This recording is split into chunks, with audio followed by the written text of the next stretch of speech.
My stepmom always said she loved me like her own daughter, so I played the voicemail she left my dad about getting rid of me. Vera moved in when I was 12, all warm hugs and homemade cookies. She painted my nails, braided my hair, and told everyone we met that I was her bonus daughter. When people complimented how well-behaved I was, she'd beam and say, "Delilah's just naturally sweet. I'm so lucky to have her." For 3 years, I believed every word. Dad traveled for work constantly, international consulting that kept him away for weeks at a time. Vera would take me shopping at expensive boutiques, let me stay up late watching movies she claimed were too mature for other kids my age, and always sided with me during parent-teacher conferences. She'd squeeze my hand conspiratorially and whisper, "You and I understand each other, don't we, sweetheart?" When my bio mom called, drunk and bitter and demanding money, Vera would hand me the phone with a sympathetic smile and whisper, "You don't have to talk to her if you don't want to. I'm your real mom now." I felt guilty for loving her more than the woman who gave birth to me. My bio mom had abandoned me when I was 8, choosing her addiction over motherhood. Vera seemed like a miracle. A woman who actually wanted me, who showed up to every school play and soccer game, who remembered my friends' names and my favorite foods. She even kept a journal about my daily life, writing down funny things I said and milestones I reached. "For when you're older," she'd explain, "so you'll always remember how loved you were." I'd catch her writing in it sometimes, tongue peeking out in concentration, and feel overwhelmed with gratitude. The red flags were so subtle I didn't recognize them as warnings, like how she'd always interrupt when I talked about memories from before she moved in. "Oh, honey, you were so young then. Are you sure that's how it happened?" She'd say it with such gentle concern that I'd start doubting my own recollections, or how she gradually isolated me from Dad's extended family. His sister, Aunt Patricia, had always been close to me, but Vera would schedule conflicting activities during family gatherings. "Delilah has been looking forward to this art class for weeks," she'd tell Dad apologetically. I hate to disappoint her. Aunt Patricia started calling less frequently. Eventually, she stopped calling altogether. Vera also had a way of inserting herself into every conversation I had with Dad. If he asked about school, she'd jump in with elaborate stories about my day before I could answer. If I tried to tell him about a problem I was having, she'd already have researched solutions and would present them as though we'd discussed them together. "Delilah and I think it would be best if," became her constant refrain. Slowly, I started feeling like a supporting character in my own life, but I pushed down my discomfort because Vera's love felt so real. She knew exactly what to say when I was upset, exactly which comfort foods to make when I had a bad day. She helped me with homework every night,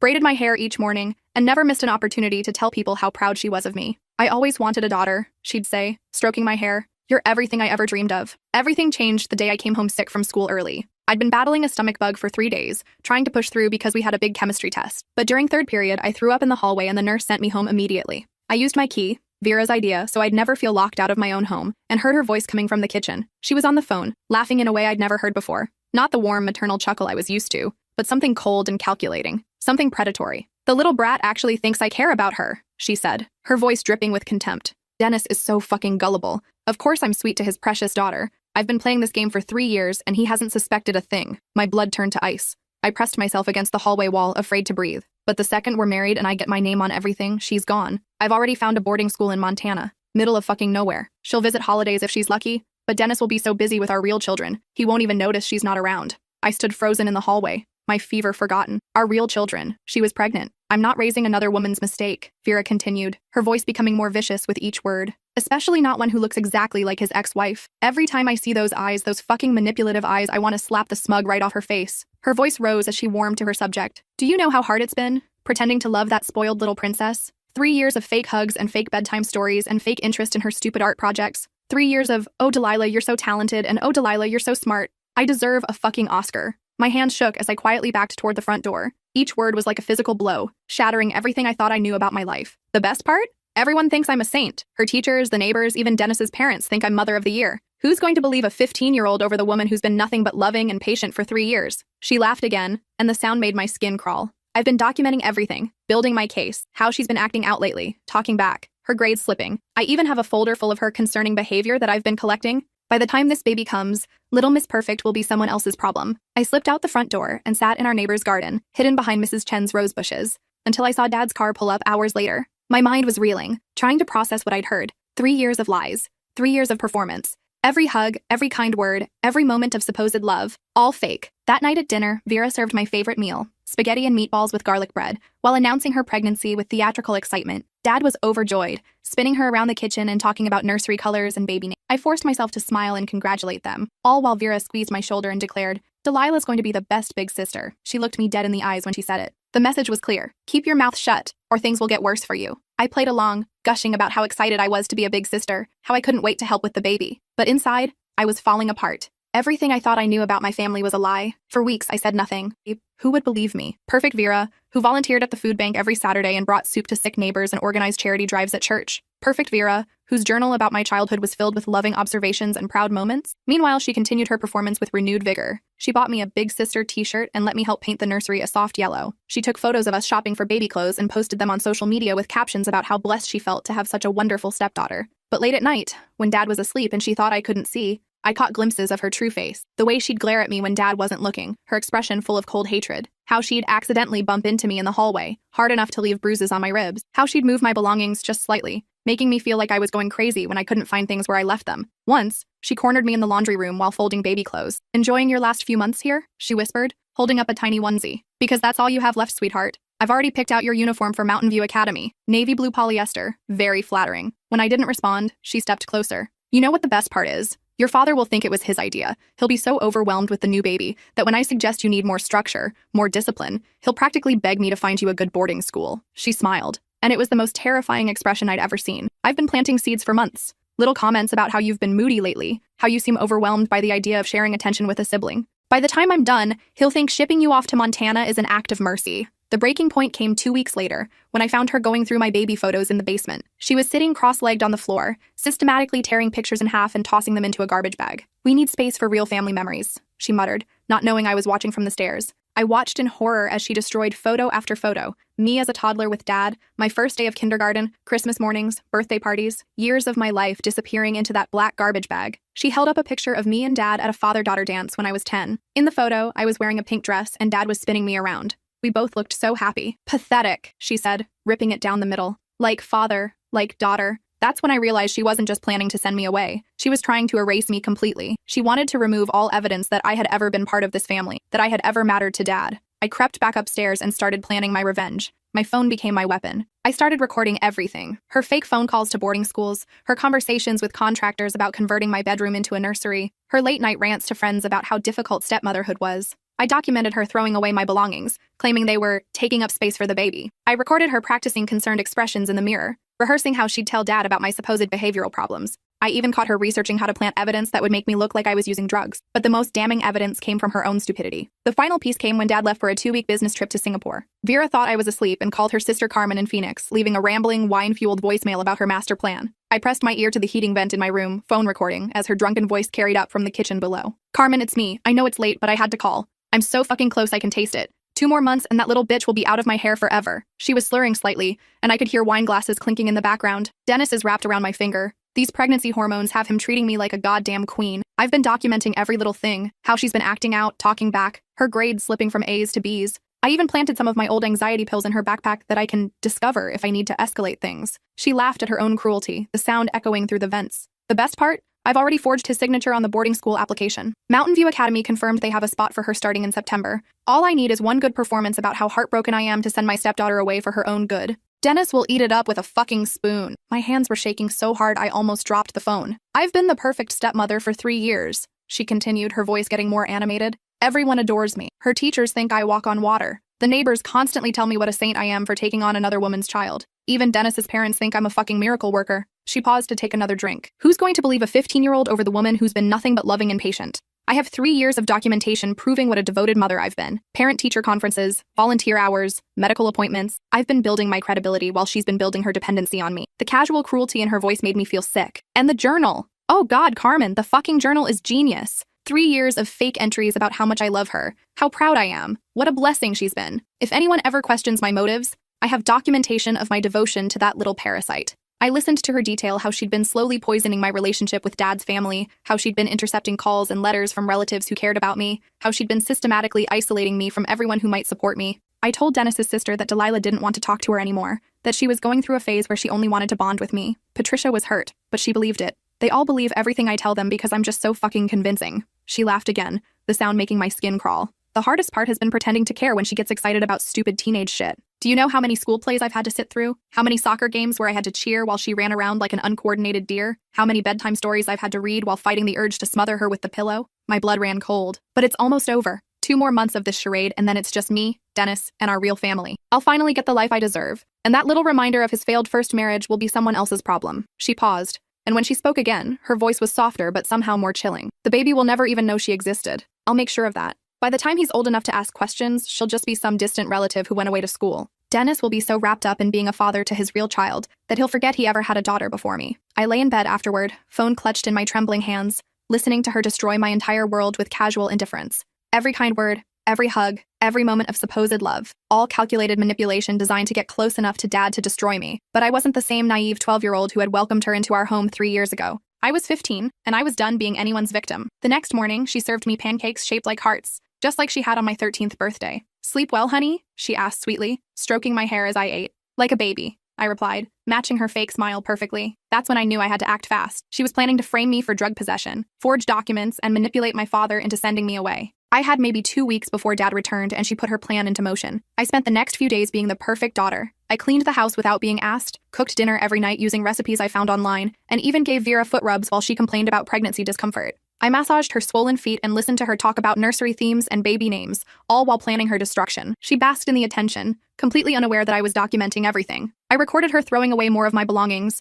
trophies from middle school track meets, art projects I'd made in elementary school, birthday cards from relatives. I filmed her practicing fake tears in the mirror, rehearsing different versions of the conversation where she'd tell Dad about my supposed behavioral problems. "Dennis, I'm so worried about Delilah," she'd say to her reflection, dabbing at dry eyes with a tissue. "She's been so angry lately, so defiant. I think the baby is triggering some abandonment issues from when her mother left." She'd try different expressions, different inflections, perfecting her performance. I caught her researching signs of teenage drug use and how to stage an intervention. I filmed her hiding my anxiety pills, medication I'd never seen before, in various locations around my room, testing different spots to see which would look most convincing when she discovered them. But the most damning evidence came from her own stupidity and arrogance. 3 days before Dad's return, Vera called Mountain View Academy to confirm my enrollment. She thought I was at soccer practice, but I'd hidden in the basement storage room and was recording through the heating vents. The sound carried perfectly through the old house's ductwork. "Hi, this is Vera Morrison calling about Delilah Morrison's enrollment for the fall semester," she said in her professional voice, the one she used when talking to teachers or doctors. I listened as she gave them my full name, birth date, and even my social security number, information she could only have gotten by going through Dad's private files in his locked office. "Dennis will be calling to confirm payment soon," she told them. "We're just so heartbroken about this decision, but Delilah needs more structure than we can provide at home. She's been acting out since we announced the pregnancy, and we think some distance and professional guidance will be best for everyone." The admissions counselor apparently asked about my academic performance, because Vera launched into a rehearsed list of lies. Her grades have been slipping, and her teachers are concerned about her attitude. She's become defiant and argumentative, especially toward me. I think she's having trouble adjusting to the idea of sharing her father's attention. She paused, listening to something on the other end. "Oh yes. We've tried family counseling, but she refuses to participate meaningfully. She just sits there and glares at me. It's become quite hostile, and frankly, I'm worried about the safety of our unborn child." My mouth fell open. She was painting me as dangerous, potentially violent. "I found some pills in her room last week. I have no idea where she got them. When I confronted her, she became verbally abusive and stormed out of the house. We didn't see her for 6 hours. None of that had happened. She was creating an entire fictional version of me, a troubled teenager who needed to be removed from the home for everyone's safety." Dennis is devastated, of course. She's been the perfect daughter until recently, but something has shifted. "I think the boarding school environment will give her the structure and professional support she needs while allowing our family to heal." When she hung up, I heard her laughing to herself. "Stupid little bitch never saw it coming," she muttered. 2 more days, and she's out of my life forever." That night, I organized all my evidence into a comprehensive file. Audio recordings, video footage, screenshots of her search history, photos of her forged documents, everything chronologically arranged with timestamps and detailed descriptions. I also wrote a 10-page letter to Dad, explaining exactly what had been happening and why I'd kept quiet for so long. I included specific examples of her manipulation, her fake kindness in public versus her cruelty in private, and her elaborate plan to get rid of me. I documented every lie she'd told, every piece of my history she'd tried to erase, every moment of abuse disguised as love. But I wasn't done yet. I wanted witnesses. I wanted her humiliation to be as public as her performance had been. The day before Dad came home, I implemented the final phase of my plan. I called Dad's parents, his sister Patricia, his brother Michael, and his best friend from college, Dave. I told each of them I was planning a surprise welcome home party for Dad, and that it would mean so much to have the whole family there. "It's been such a hard time with the pregnancy and everything," I told them, playing up the innocent stepdaughter role. "Vera's been feeling a little overwhelmed, and I thought having everyone together would cheer her up." They all agreed immediately. Patricia even offered to bring her famous lasagna. I invited some of Dad's work colleagues who happened to be in town, the neighbors who thought Vera was a saint, and even our pastor from the church where she volunteered every weekend. Vera was thrilled when I told her about the party, thinking it was another opportunity to play the perfect wife and stepmother in front of an audience. "Oh, sweetheart, what a thoughtful idea," she gushed, hugging me tight. "This is exactly why it breaks my heart that you might need to go away to school. You're so considerate, so mature. I just want what's best for you." She was already laying the groundwork, letting me know that even in front of our guests, she'd be setting up her narrative about sending me away. She spent hours preparing, baking Dad's favorite chocolate cake from scratch, decorating the house with welcome home banners, and arranging flowers from her garden. She changed outfits 3 times, settling on a flowing maternity dress that emphasized her pregnancy while still looking elegant. I want everything to be perfect, she said, adjusting the dining room table for the 4th time. Your father works so hard for our family. He deserves to come home to something beautiful. Our family, not his family, our family. Because in her mind, I was already gone. That evening, everyone gathered in our living room. Dad walked through the door to a chorus of surprise and genuine delight at seeing his loved ones. Vera was in her element, playing hostess and accepting compliments about what a wonderful job she was doing taking care of everything while he was away. You're so lucky, Dennis, his mother said, watching Vera serve drinks and appetizers. Vera's such a natural at this family stuff. Delilah's been such a help too, Vera replied, pulling me close for a side hug. Though she's been going through a bit of a rough patch lately. Teenage years, you know. Sometimes I wonder if she needs more structure than I can provide. I watched her plant seeds of doubt in everyone's minds, preparing them for her eventual announcement that I was being sent away. She was so smooth, so practiced. If I didn't know the truth, I might have believed her myself. What kind of rough patch? Patricia asked, looking concerned. Oh, just typical teenage rebellion, Vera said with a sad smile. Acting out, grade slipping, some defiance toward authority. I think she's having trouble adjusting to the idea of a new baby in the house. She reached over and squeezed my hand sympathetically. We're looking into some options for additional support. Maybe a boarding school with a strong academic program and good counseling services. Sometimes a change of environment can be exactly what a young person needs. I watched Dad's face as she spoke. He looked surprised. This was clearly the first he was hearing about my supposed problems, or any plans for boarding school. But he trusted Vera completely, and she'd been there taking care of me while he was away. I hadn't realized things were that serious, he said slowly. I didn't want to worry you while you were working, Vera replied, playing the protective wife. But yes, it's been challenging. I think some professional guidance might be beneficial for all of us. Patricia looked skeptical. Delilah seems fine to me. She's the one who organized this whole party. She has good moments, Vera said quickly. But you're not here to see the day-to-day struggles, the attitude, the defiance. Just last week, I found some concerning items in her room. My heart pounded as she began building her case in real time, in front of everyone who mattered to Dad. After dinner, I helped serve coffee and dessert, playing the role of dutiful daughter while my stomach churned with anticipation. Everyone was relaxed and happy, sharing stories about Dad's trip and catching up on family news. When the conversation lulled, I stood up and clinked my spoon against my water glass. I'd like to make a toast, I announced, my voice steady despite my racing heart. Everyone raised their glasses expectantly while Vera beamed at me with pride. To Vera, who's taught me so much about the importance of family honesty, I said, looking directly at her. She nodded graciously, still smiling. Vera always says she loves me like her own daughter, I continued. So I thought tonight would be perfect to share something that really shows her true feelings about our family. The smile faltered slightly on her face, but she kept her composure. This is a voicemail Vera left her sister last week, when she thought I was asleep. I pulled out my phone and connected it to the Bluetooth speaker Dad had gotten for Christmas. Vera's face went completely white. She started to stand, but Dave was sitting next to her and didn't move out of the way. Delilah, I don't think, she began. I pressed play. Her drunken voice filled the room. Carmen, it's me. I know it's late, but I had to call. I'm so fucking close I can taste it. 2 more months and that little bitch will be out of my hair forever. The room fell into absolute silence, except for Vera's recorded voice detailing her entire plan. How she was going to frame me, manipulate Dad, and ship me off to boarding school in Montana. How she'd been faking her love for 3 years just to get access to Dad's money and property. How she'd forged his signature and planted drugs in my room. I'm not raising another woman's mistake, her voice continued, getting more vicious. Every time I see those eyes, those fucking manipulative eyes, I want to slap the smug right off her face. Dad's mother gasped audibly and dropped her coffee cup. It shattered on the hardwood floor, but no one moved to clean it up. Patricia had her hand over her mouth, staring at Vera in horror. Dad's face was cycling through confusion, disbelief, and slowly mounting rage. Dave had started recording with his own phone, but the recording wasn't done destroying Vera's life. Do you know how hard it's been, pretending to love that spoiled little princess?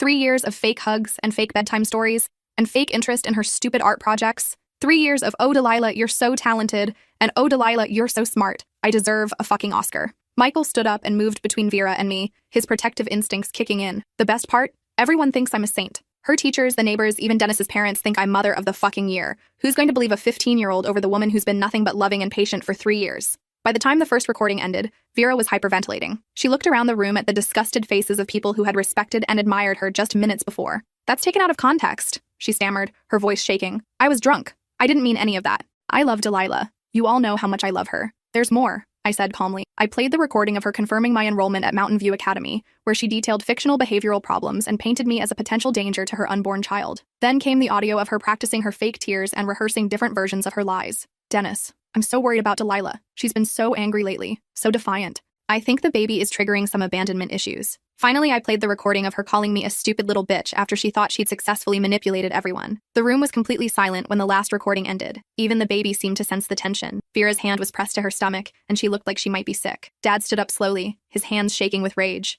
Get out, he said quietly. Dennis, please let me explain. Get out! he roared, his voice echoing through the house. Get out of my house right now! Several people flinched at the volume of his voice. I'd never heard him yell like that before. This is my house too, Vera shrieked, her mask finally slipping completely. My name is on the deed. I have rights. I've put 3 years of my life into this family. 3 years of lies, Patricia said, standing up. 3 years of manipulating my brother and abusing my niece. I never abused anyone, Vera screamed. I gave that ungrateful little brat everything. I treated her better than her own mother ever did. You documented fake behavioral problems to justify shipping her away, Michael shouted back. You planted drugs in her room. You forged Dennis's signature. Actually, Dave interjected. He was a lawyer. Prenups are wonderful things, especially ones that include morality clauses about fraud and abuse of family members. Vera's face crumpled as she realized her entire plan had backfired. Not only was she losing me and Dad, but she was about to lose everything she'd spent 3 years working toward. You planned this, she hissed at me, pointing an accusatory finger. You manipulative little bitch. You recorded private conversations. You set me up. I documented the truth, I replied calmly. Something you wouldn't recognize if it hit you in the face.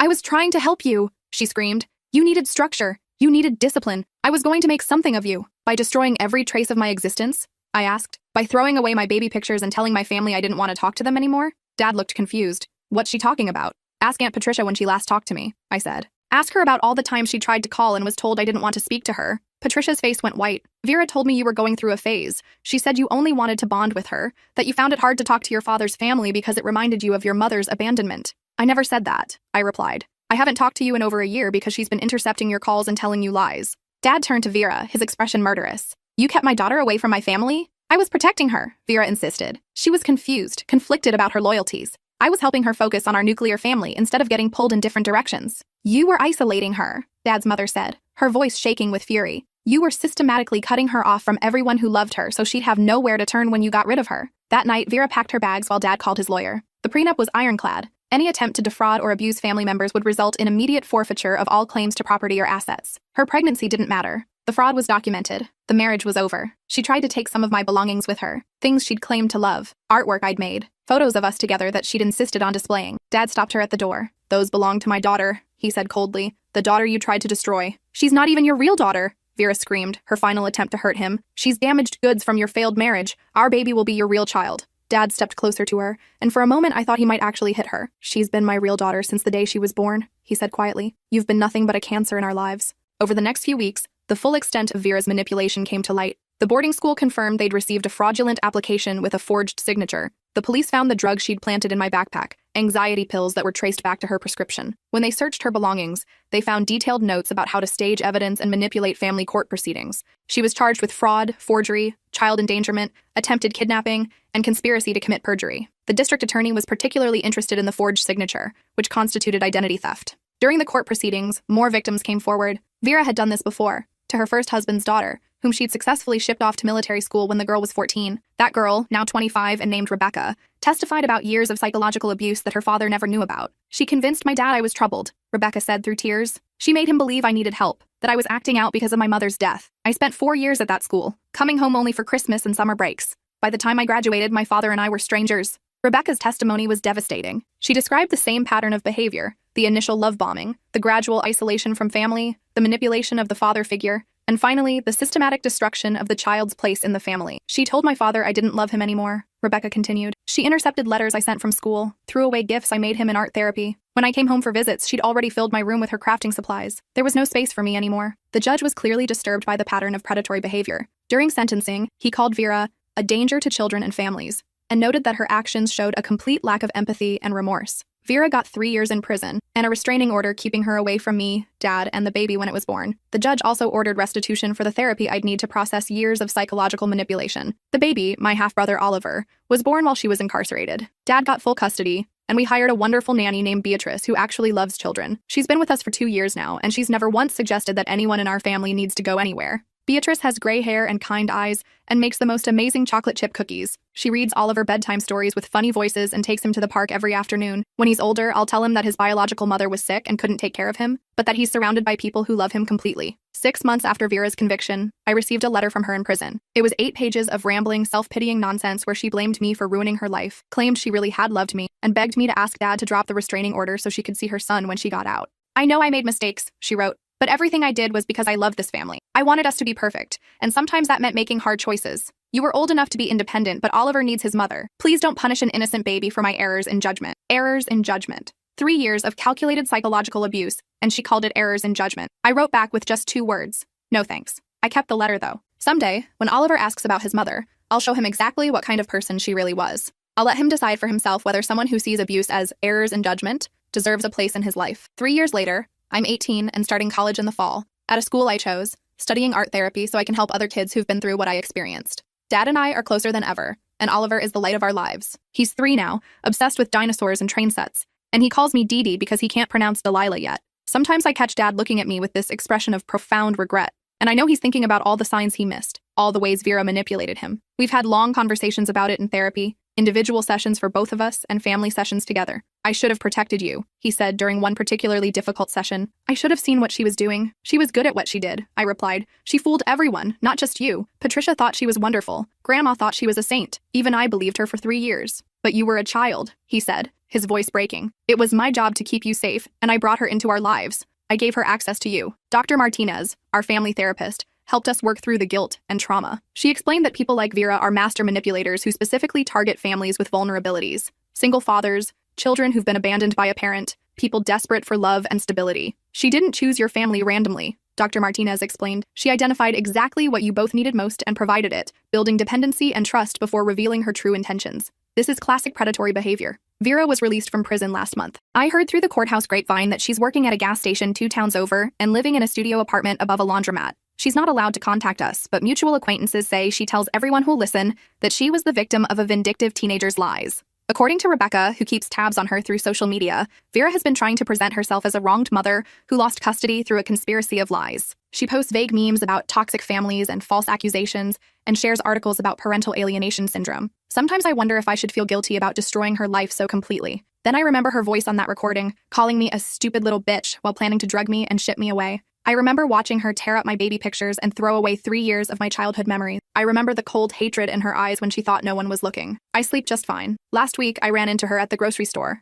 I was home from my freshman year of college for spring break, shopping for ingredients to make Oliver's favorite cookies. She was in the checkout line ahead of me, looking older and harder, with cheap clothes and gray roots showing in her badly dyed hair. For a split second, I saw fear in her eyes, like she thought I might cause more trouble for her, might somehow extend her punishment even though she'd served her time. I had every legal right to ignore her. The restraining order had expired when she was released from prison. I could have pretended not to see her, could have moved to a different checkout line, could have treated her like the stranger she'd always been beneath the facade. Instead, I smiled and said, "Hope you're well, Vera." Because I am well. Better than well. I'm in college studying something I'm passionate about. I have a father who loves me unconditionally, and a little brother who thinks I hung the moon. I have friends who know my real story and support me completely. I have a future full of possibilities that she tried to steal from me, and she's exactly where she belongs. Alone, starting over at 42 with nothing to show for her years of manipulation, except a criminal record and a reputation that follows her everywhere she goes. Rebecca and I have become friends. We text regularly, sharing stories about our recovery and our relationships with our fathers. Her dad eventually realized what Vera had done to their family, and they've been rebuilding their relationship through therapy. It's been harder for them. She lost 4 crucial years of her adolescence to that military school, but they're making progress. The best revenge, Rebecca told me during one of our phone calls, is living well. She tried to destroy us, but we survived. We thrived. We became stronger than she ever expected us to be. She's right. Vera thought she was getting rid of a weak, dependent child who would disappear quietly into whatever institution she chose. Instead, she created someone who refuses to be silenced, who documents everything, who fights back when cornered. Oliver will grow up knowing that his big sister is someone who protects the people she loves, someone who stands up to bullies, someone who doesn't let anyone rewrite her story. And maybe that's the most important lesson of all, that love isn't about control or manipulation or possession. It's about believing in someone's right to exist, to take up space, to matter. Vera never understood that. She saw love as a performance, affection as a tool, family as a game to be won. She lost because she never realized that real love doesn't require you to destroy someone else to prove your worth. Sometimes, late at night when Oliver has a nightmare and crawls into my bed, I think about how different his life would have been if Vera had succeeded. He would have grown up with a mother who saw children as obstacles to overcome, who viewed love as conditional, who believed that some people mattered more than others. Instead, he's growing up in a house where his big sister reads him stories and helps him build Lego castles, where his father comes to every school play and soccer game, where our nanny Beatrice teaches him that grown-ups should be safe and predictable and kind. He'll never remember the first 3 months of his life, when his biological mother was in prison and his family was healing from her betrayal. He'll grow up thinking that families naturally support each other, naturally celebrate each other's successes, naturally protect each other from harm. And maybe that's the real victory. Not just that I survived Vera's attempt to erase me, but that I helped create a home where Oliver will never have to question whether he's loved, whether he belongs, whether someone is plotting to get rid of him. That's something she'll never be able to take away.